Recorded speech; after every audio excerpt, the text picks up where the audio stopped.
skinny guy, a tall, skinny guy who has a long beard, right?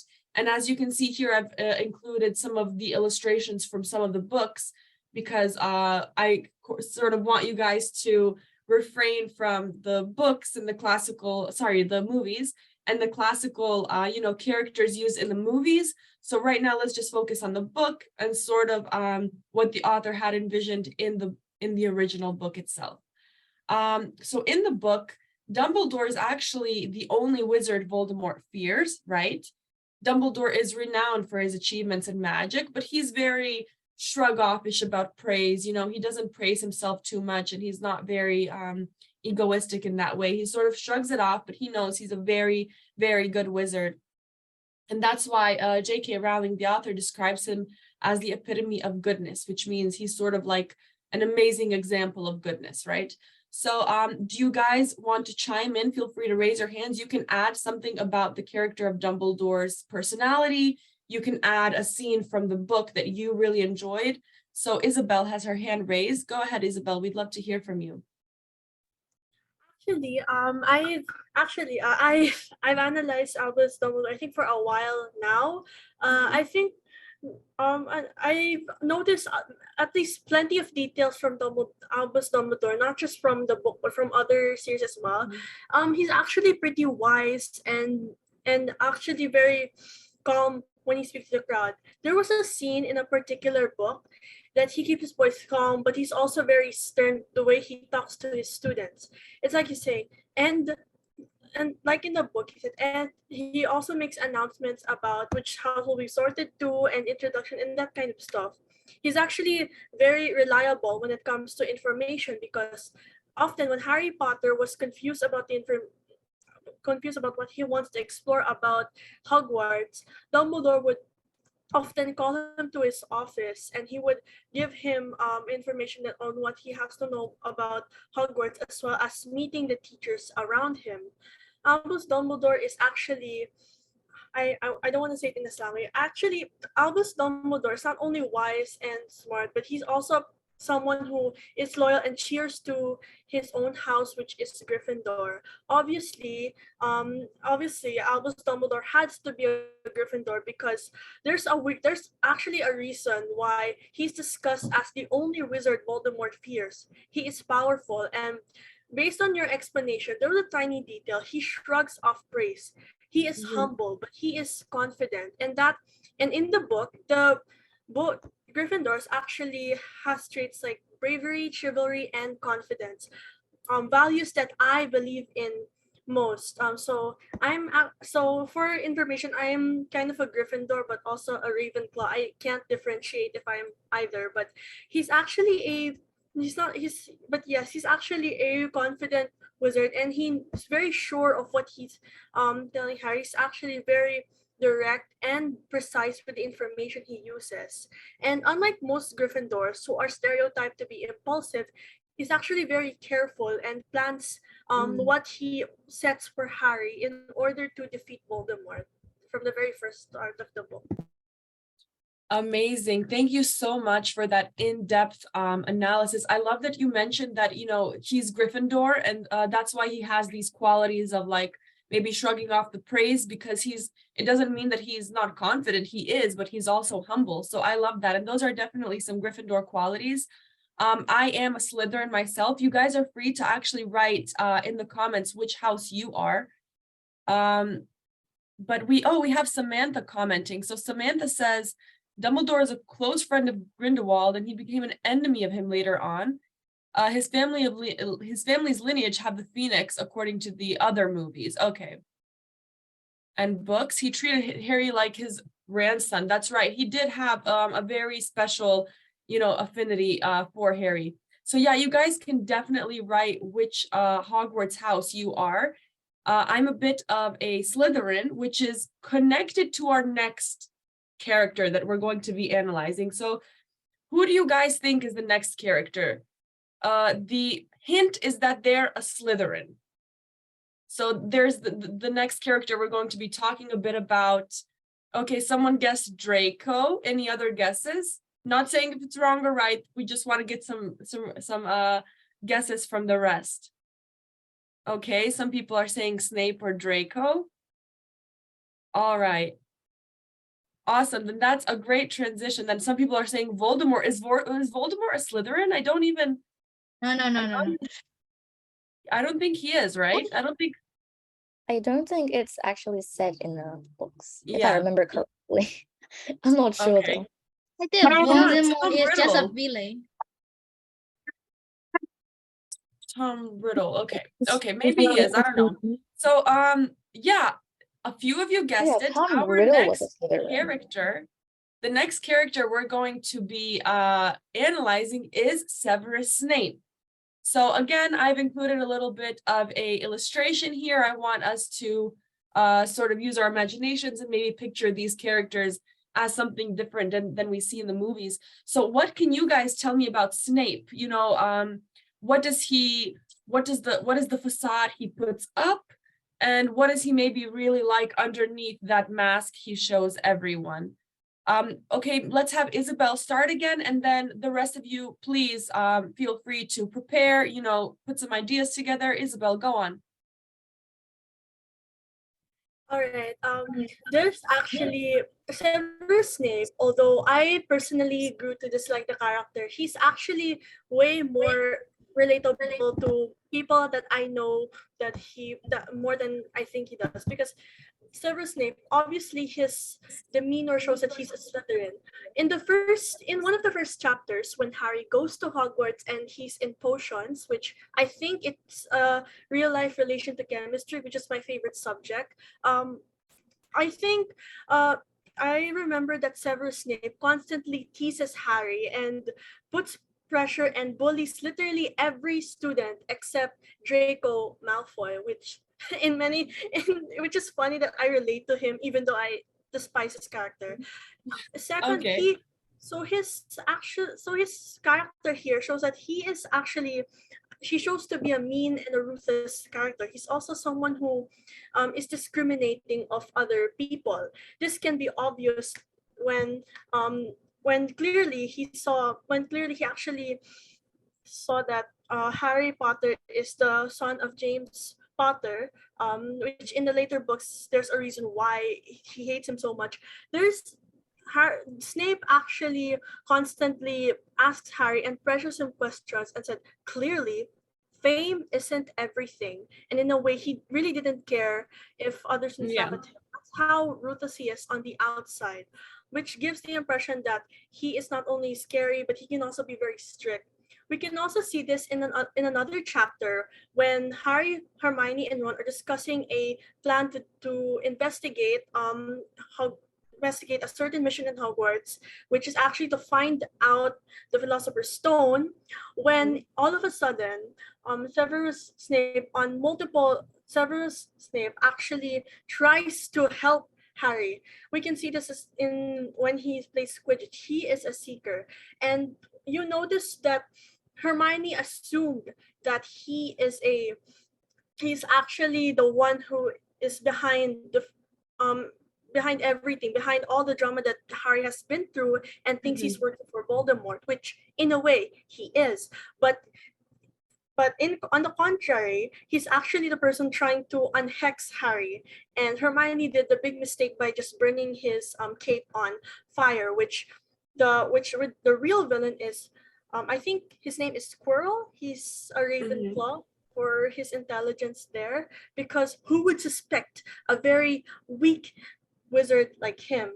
And in another scene, Snape actually tries to get Harry. I think in another scene, Snape actually tries to get Harry to do certain tasks in order to like have high grades. I think in the first book. I'm sorry if I missed that scripture though, but he's actually deep down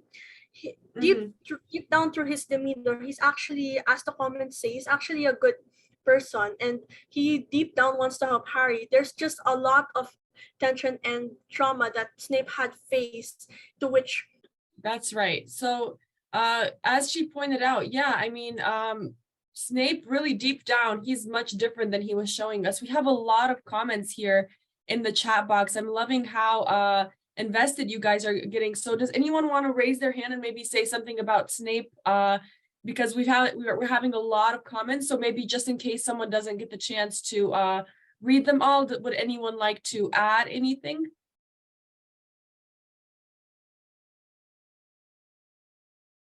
Samantha had a great point as well. Samantha, if you'd like, you can say something. Kit as well. Kit, would you like to? Yeah, sure. I mean, I was Sure. just Snape was a very, I think, an important character in this entire franchise because he was literally everywhere. He was, a double agent. He was working for Voldemort, but in the good side as well, and in the bad side as well. So he's like a double-edged sword, basically. So, in his early life, he fell in love with Lily Potter, who is Harry Potter's mom, and Perfect. Very he important. has a bad side with James Potter, who is Harry Potter's dad. I don't really want to spoil the entire thing if you guys haven't read. I mean, I hope they've read it so far. Yeah, I the hope. conclusion is coming pretty close. So yeah, I mean, that's what the discussion is for. Spoilers are fine. I mean, it's a book club. We have to discuss it, So go ahead. Yes. Anything you.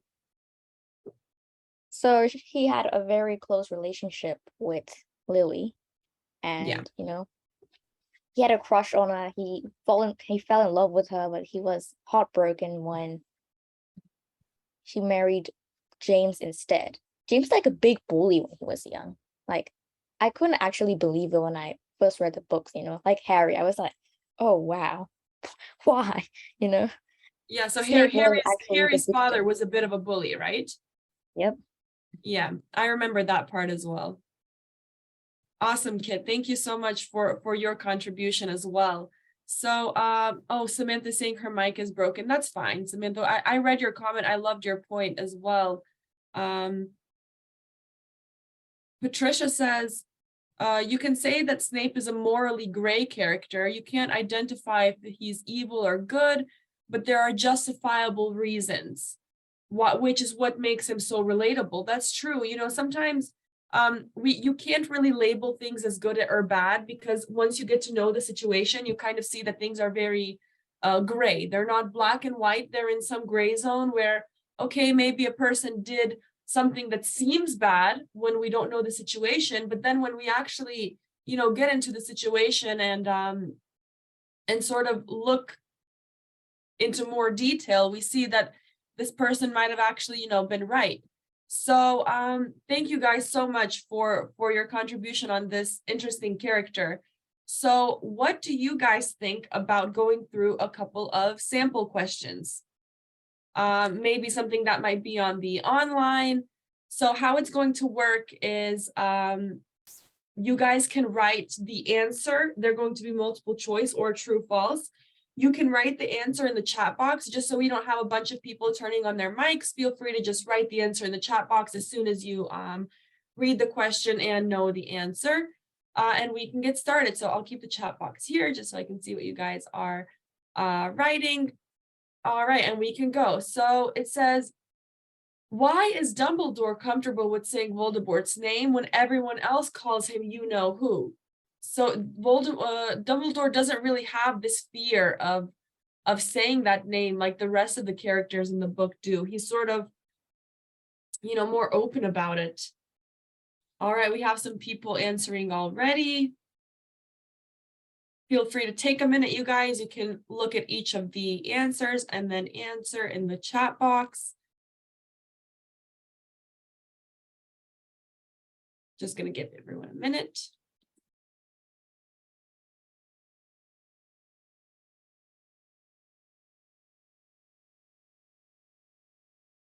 Okay, awesome. So everyone guessed A, which is correct.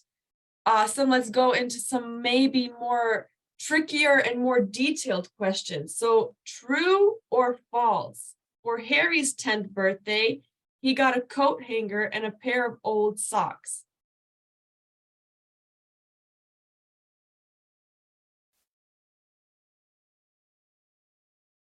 All right, let us know in the comments. It's been a while since I've read it in depth.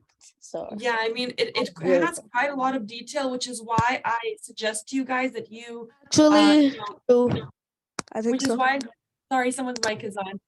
Which is why I suggest that you guys really read through the book once more and then sort of not maybe watch the film right before the online, because it might confuse you just a bit. Okay, so we got a lot of questions here. Sorry, I mean a lot of answers. Awesome. So this one might be a bit trickier, but let's see. What is odd about the watch that Dumbledore uses in the prologue? So in the prologue of the book, there's a watch, Dumbledore's watch, and it's, you know, they describe it quite well. So what is odd about that watch? One of the answers here, giving you guys a minute to look through everything.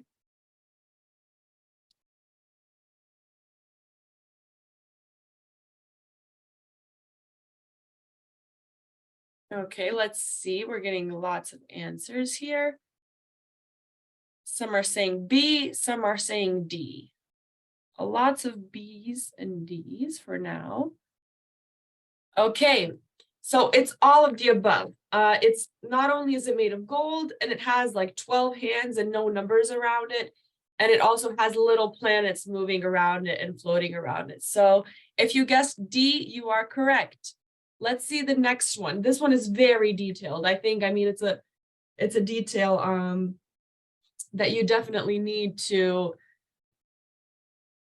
This one I really remember for some reason. Like, you remember this one? Yeah, because it comes from the place where I live in. Oh, okay. So true or false, the snake Harry talks to in the zoo comes from Portugal.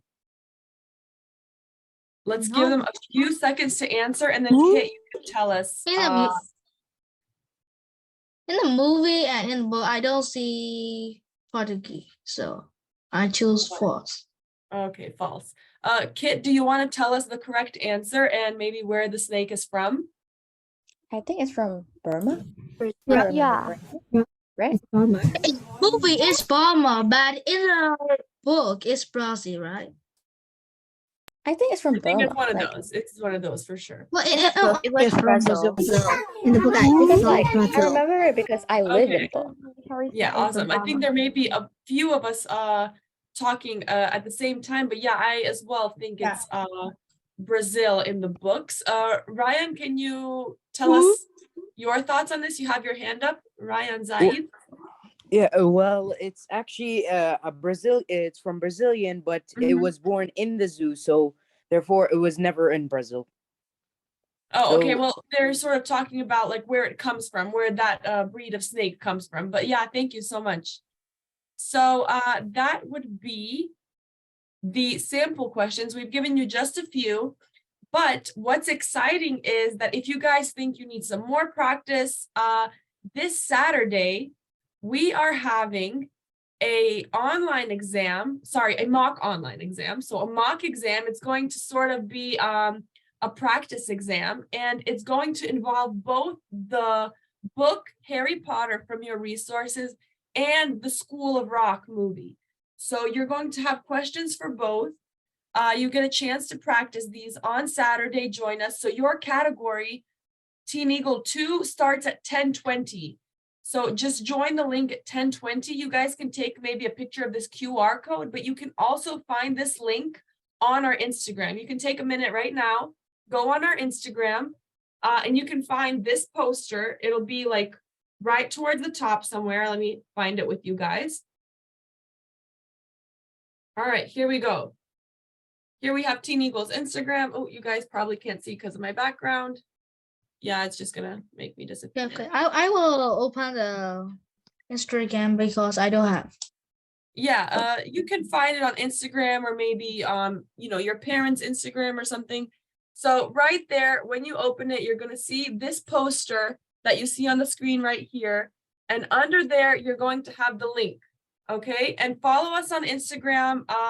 We post a lot of events on there. We post a lot of updates on there. So can you guys let me know in the comments if you are following us on Instagram, if you're following us maybe on Facebook, if you guys have Facebook. I don't know how many of you do have Instagram or Facebook now, but let us know if you're following us.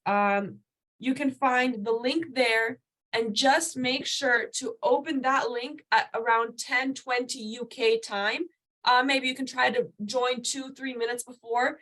Don't join too early either, because as you can see, the TeenEagle 1 exam will last until 10:20. So maybe you can just join like 2 minutes earlier just to prepare. And then from 10:20 to 10:40, so it'll be short. It'll be, it won't be too long, but it'll be a very eventful 20 minutes. You're going to get to practice and go through an entire mock exam. So we hope to see you on Saturday.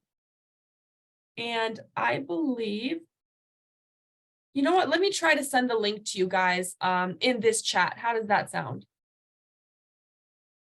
Okay. Yeah, just so it's easier, just in case some of you don't have Instagram, let me send this link to you guys. Okie dokie.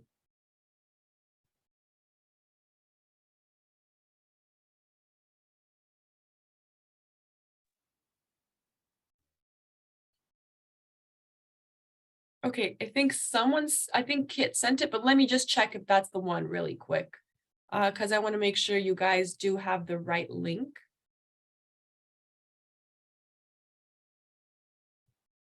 Okie dokie.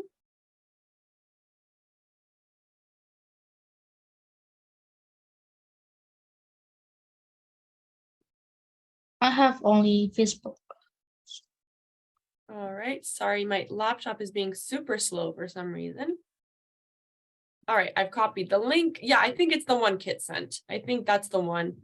But I'm just going to send one more in the chat just in case. And you have our social media here as well. So all of our Instagram, LinkedIn, Facebook links, you can follow us on YouTube. And then you can save this link as well, this Zoom link. I just sent it. All right, let me know if you guys can see that. Be sure to save it. You can send it somewhere, send it to a chat. You can send it to yourself. Sometimes when I need to send a link or save something, I just send it to my sister so I can have it in her chat. So be sure to copy this. Again, Okay. you can find it on Facebook, Instagram. So we can't wait to see you there on Saturday. And we have no doubt you'll be amazing and you'll be well prepared. But we'll see who's going to win first place on the mock exam. So see you guys Saturday. Yeah, see Good ya. night. Bye-bye. Thank Bye. you guys so much. Bye-bye. Bye-bye. Bye. Have a nice